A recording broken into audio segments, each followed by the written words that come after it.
petugas mulai membongkar jembatan penyeberangan orang atau JPO di Jalan Kapten Tendian, Jakarta Selatan yang rusak parah akibat ditabrak truk bermuatan alat berat.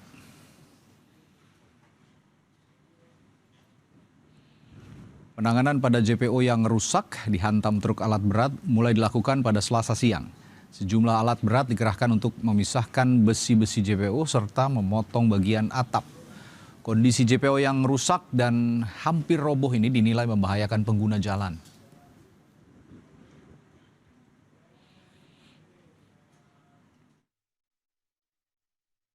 Penanganan kami dari Bina Marga adalah pertama yang pasti akan membongkar JPO ini. Karena kita lihat pondasinya yang sebelah sini tiangnya sudah lepas, mau tidak mau kami harus lepas. Kelepasan itu juga tidak bisa setengah, harus seluruhnya. Karena kan apa? Karena kami tidak punya penunjang di tengah.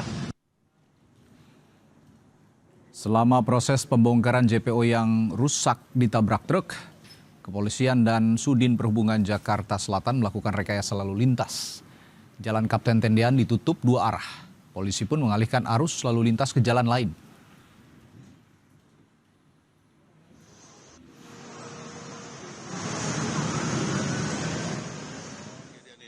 Kami berkoordinasi dari Lantas maupun dari DBM terkait penanganannya, dan kami sudah memitigasi beberapa titik yang akan kita lakukan rekayasa nantinya. Yang tadi sudah disampaikan oleh Kasat Lantas, ada 3 titik yaitu turunan Mampang, kemudian di lokasi kejadian termasuk juga Jalan Santa. Sementara itu polisi memeriksa sopir truk pengangkut alat berat yang menabrak JPO. Polisi masih menyelidiki penyebab kecelakaan termasuk menyelidiki unsur kelalaian. Diduga sopir truk tak memperkirakan ketinggian JPO dan ketinggian muatan kren yang dibawanya.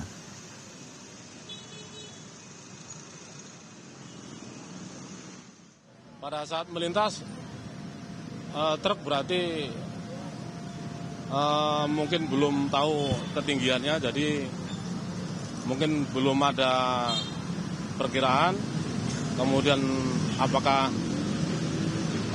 ada pengawalnya atau enggak? Maksudnya pengawal itu yang ngelihat. Kalau misalnya ada yang ngasih tahu kan, oh ini nggak nyampe, ini baru itu ya. Kronologisnya itu intinya ketinggiannya mungkin supir tidak paham itu orang apakah baru lewat sekali atau ke sini. Ya. Masih dalam penyelidikan ya.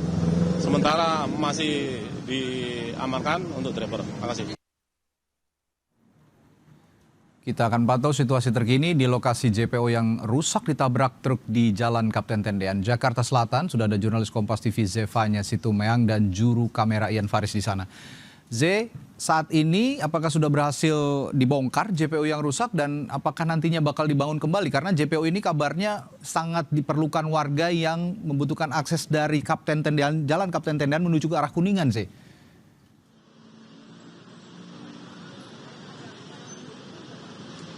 Ya Radi, untuk proses evakuasi jembatan atau JPO di Jalan Kapten Tendian ini sudah berhasil, sebagian kerangka ini sudah berhasil dievakuasi. Tadi kami bertanya kepada petugas setempat, masih ada sekitar kurang lebih 25% lagi untuk proses evakuasi JPO di Jalan Kapten Tendian ini. Dan saat ini untuk di Jalan Kapten Tendian sendiri dari lajur dari arah Blok M menuju ke Pancoran ini juga sudah mulai dibuka, Radi. Anda bisa melihat di visual Anda, ini adalah sejumlah kendaraan, motor dan juga mobil dari arah Blok M yang melalui Jalan Kapten Tendian untuk mengarah ke arah Pancoran.